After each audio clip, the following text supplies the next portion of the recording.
এই মুহূর্তে বরিশালের শের-ই-বাংলা মেডিকেল কলেজ হাসপাতালে আছেন সহকর্মী অপূর্ব অপু। সরাসরি তার কাছে যাব।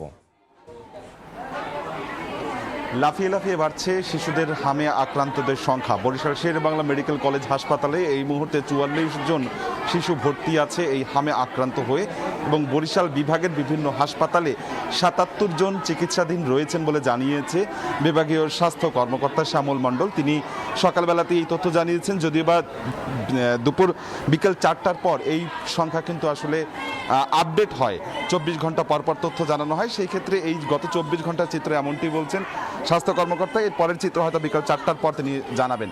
যেটি হচ্ছে যে ছবিটি দেখছেন এটি বরিশাল বিভাগের সবথেকে বড় স্বাস্থ্যসেবা কেন্দ্র বরিশাল শের-ই-বাংলা মেডিকেল কলেজ হাসপাতালের চিত্র এটি।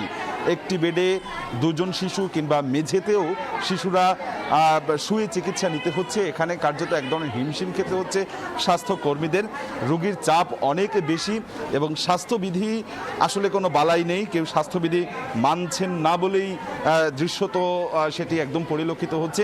স্বাস্থ্য কর্মকর্তারা বলছেন যে আইসোলেশনে থাকার জন্য কিন্তু একটি শিশুর সাথে দেখা যাচ্ছে একাধিক তাদের স্বজনরা থাকতে হচ্ছে।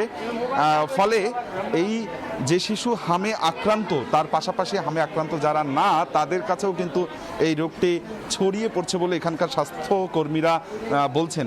বারবার তারা আহ্বান জানাচ্ছেন আইসোলেশন বিধি অর্থাৎ সংস্পর্শ, একে অপরের থেকে সংস্পর্শ দূরত্ব মানার জন্য বারবার আহ্বান জানানো হচ্ছে। বরিশাল শের-ই-বাংলা মেডিকেল কলেজ হাসপাতাল ছাড়াও বরিশাল বিভাগের যে অন্য 6 জেলা রয়েছে সেখানেও সবগুলো হাসপাতালেই কম বেশি কিন্তু চিকিৎসাধীন রয়েছেন হামে আক্রান্ত সংখ্যা। এখন পর্যন্ত 9 জন মারা গেছেন এই হামে আক্রান্ত হয়ে। চলতি বছর 9 জন শিশু হামে আক্রান্ত হয়ে মারা গেছে। লাফিয়ে লাফিয়ে এই সংখ্যা প্রাদুর্ভাব কমাতে সকলকে স্বাস্থ্যবিধি মেনে চলবার জন্য আহ্বান জানিয়েছে বরিশাল শের-ই-বাংলা মেডিকেল কলেজ হাসপাতালের পরিচালক। আমার কাছে আপাতত সবশেষ এতটুকুই খবর ছিল শের-ই-বাংলা মেডিকেল কলেজ হাসপাতাল থেকে।